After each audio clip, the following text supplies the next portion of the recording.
parle. Chaque jour, Charles et Carole vous présentent la leçon de l'école du sabbat.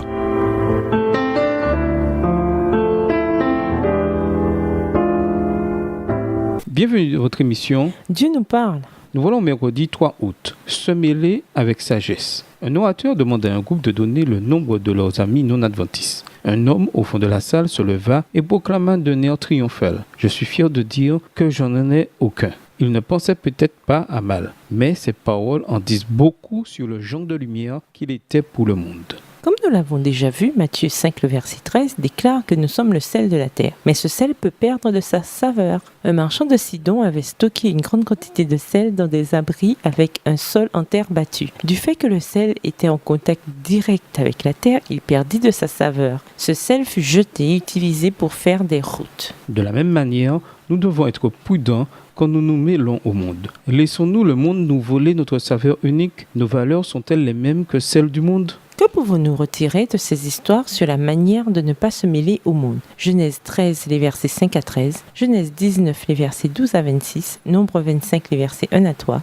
et voir également un Jean 2, le verset 16. Genèse 13, les versets 5 à 13, Lot, qui voyageait avec Abraham, avait aussi des brebis, des bœufs et des tentes. Et la contrée était insuffisante pour qu'ils demeurassent ensemble, car leurs biens étaient si considérables qu'ils ne pouvaient demeurer ensemble. Il y eut querelle entre les bergers des troupeaux d'Abraham et les bergers des troupeaux de Lot. Les Cananéens et les Phérésiens habitaient alors dans le pays. Abraham dit à Lot: « Qu'il n'y ait point, je te prie, de dispute entre toi et moi, ni entre mes bergers et tes bergers, car nous sommes frères. Tout le pays n'est-il pas devant toi? Sépare-toi donc de moi. Tu vas à gauche, j'irai à droite. Si tu vas à droite, j'irai à gauche. » Lot leva les yeux et vit toute la plaine du Jourdain qui était entièrement arrosée. Avant que l'Éternel eût détruit Sodome et Gomorrhe, c'était jusqu'à Soar, comme un jardin de l'Éternel, comme le pays d'Égypte. Verset 11. Lot choisit pour lui toute la plaine du Jourdain et il s'avança vers l'Orient. C'est ainsi qu'ils se séparèrent l'un de l'autre. Abram habita dans le pays de Canaan et Lot habita dans les villes de la plaine et dressa ses tentes jusqu'à Sodome.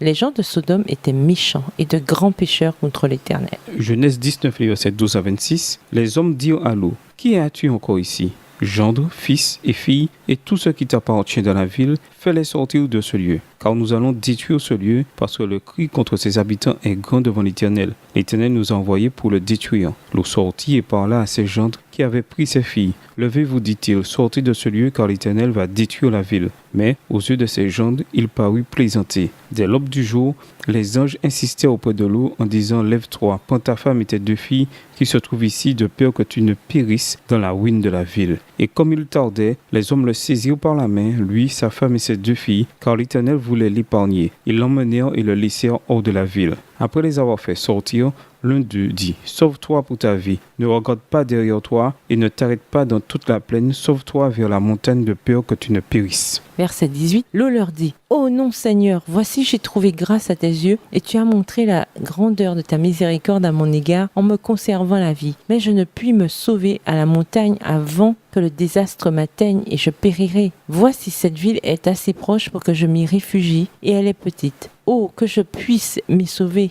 N'est-elle pas petite? Et que mon âme vive. » Et il lui dit: « Voici, je t'accorde encore cette grâce, et je ne détruirai pas la ville dont tu parles. Hâte-toi de t'y réfugier, car je ne puis rien faire jusqu'à ce que tu y sois arrivé. » C'est pour cela que l'on a donné à cette ville le nom de Tsoar. Verset 23. Le soleil se levait sur la terre lorsque Lot entra dans Soar. Alors l'Éternel fit pleuvoir du ciel sur Sodome et sur Gomorrhe du souffle et du feu de par l'Éternel. Il détruisit ces villes, toute la plaine et tous les habitants des villes et les plantes de la terre. La femme de Lot regarda en arrière et elle devint une statue de sel. Nombre 25, les versets 1 à 3. Israël demeurait à Sittim et le peuple commença à se livrer à la débauche avec les filles de Moab. Elles invitèrent le peuple au sacrifice de leur Dieu et le peuple mangea et se prosterna devant leur Dieu. Israël s'attacha à Baal, Péor et la colère de l'Éternel s'enflamma contre Israël. Jean 2, verset 16. Car tout ce qui est dans le monde, la convoitise de la chair, la convoitise des yeux et l'orgueil de la vie, ne vient point du Père, mais vient du monde. Ces exemples bibliques illustrent la nécessité d'être prudent quand on se mêle à des gens qui vivent selon les valeurs du monde, valeurs dont 1 Jean 2, le verset 16, dresse la liste. Nous nous leurrons si nous pensons que nous ne devons pas faire preuve de prudence ou qu'il n'y a aucun danger à se laisser prendre dans les principes déchus de ce monde. Mais par ailleurs,